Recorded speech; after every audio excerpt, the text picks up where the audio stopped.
دوبارہ نام لینا، جب دوبارہ نام لیا نا تو حضرت شیمہ تڑپ اٹھی. آپ نے فرمایا تم جزیہ جمع کرتے ہو، ان کے پاس مجھے ہی لے دو، وہ تمہارے سارے قیدی چھوڑ دیں گے. وہ حیران ہو گیا، آپ کا ان سے کیا رشتہ؟ کہا محمد تو میرے ویر لگتے ہیں صلی اللہ علیہ وسلم.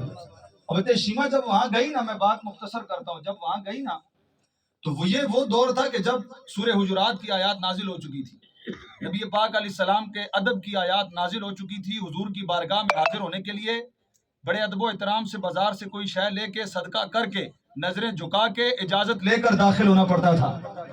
بغیر اجازت کے جبریل بھی ان کے گھر اس وقت نہیں آتے تھے.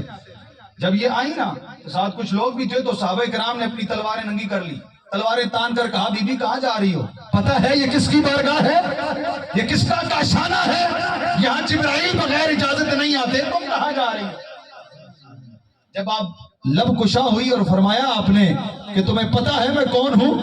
میں تمہارے نبی محمد صلی اللہ علیہ وسلم کی بہن لگتی ہوں. سبحان اللہ. نظریں جھکا لی، تلواریں میانوں میں ڈالی، رستہ صاف کر دیا. جب کاشان نبوت کے دروازے پر پہنچی، حضور کی نظر اپنی سگی نہیں رضائی بہن کے چہرے پر پڑی.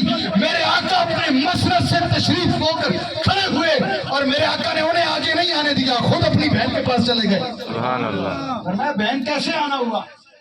کوئی کام تھا تو مجھے بتا دیا.